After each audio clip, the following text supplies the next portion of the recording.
glass houses. Is Warren Buffett living in one? Buffett's a different kind of person. I mean, Buffett has literally he's made a lot of money for shareholders. He really has.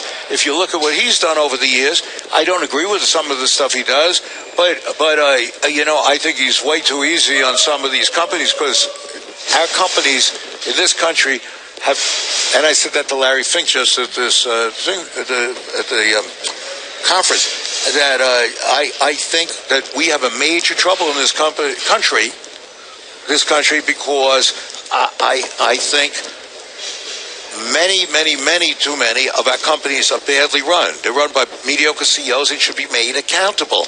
And I believe that if we don't do this, well, that's my passion. My passion. I think Warren Buffett should do more of that. Should Warren Buffett be But he's not in a glass house because he doesn't do it. But should he be considered the Oracle of Omaha, the great leader of industries, when the financial industry is less popular than it's ever been? The world despises banking, and they hold Warren Buffett on a pedestal. From your seat, where you interface with all of it, what do you think about that? Well, look, I'm not here to defend Warren Buffett. I think he should have done a lot more and should do more about corporate governance, okay?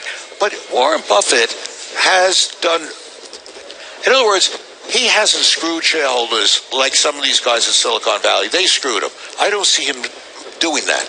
I think he's legitimately made money. I don't agree with the fact that in his position he couldn't do more about that, but that's not his nature.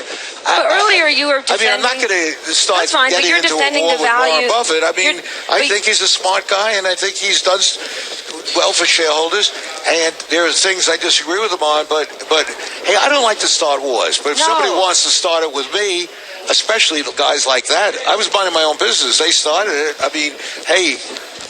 There's something in me that likes that, because I'm really looking forward to going at them. I'm sure they'll be having more to say about me after today. And I got to tell you, there's a part of me.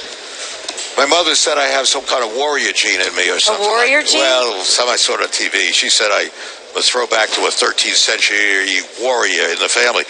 But I would rather fight corporations than these guys.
So tell us a little bit about what this would entail, because Carl Icahn has tried in the past to put directors on the board, and that didn't really work out. Right. The last time he did it, though, was outside of a general meeting. So what he was trying to do is solicit support from shareholders to call a special meeting. This time around, it'll be looking to replace the entire board at the annual general meeting.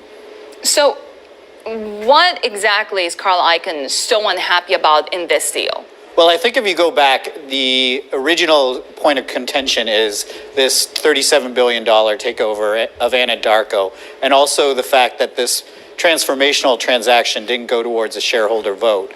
And he also has an issue with the financing that they took from Warren Buffett because of the price of the coupon that was attached to it. It's actually quite pricey, and for that reason, he thought it should have gone to a shareholder vote. So how are all of those points playing out with other investors? Because his stake is pretty small, right?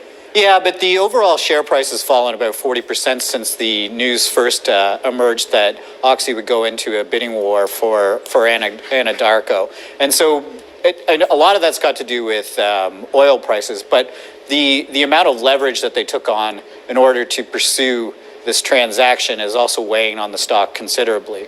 So I guess you would say that, you know, some of the investors that were originally in the stock prior to the takeover have obviously fled, or you know, the overall value or prospects of the company have started to get a little bit more murky. So if he gets his way and he puts 10 directors on the board, what does he want to do? He wants he originally said that he would want the company to launch a strategic review, including a potential sale of the entire company. So that would be presumably the avenue that he would pursue. Who would try to buy this company? It's huge, isn't it? Yeah, there's two in the U.S. that could be potential buyers. Obviously, Chevron itself, who was pursuing Anadarko at about $33 billion. Now the combined Anadarko Oxy company is only valued at $35 billion. Of course, it's got a lot more leverage, and the other one would obviously be Exxon. Now, whether either of these companies are interested remains to be seen. So, what is Occidental saying about it? How do they want to fix the issues that Carl Icahn isn't very happy about?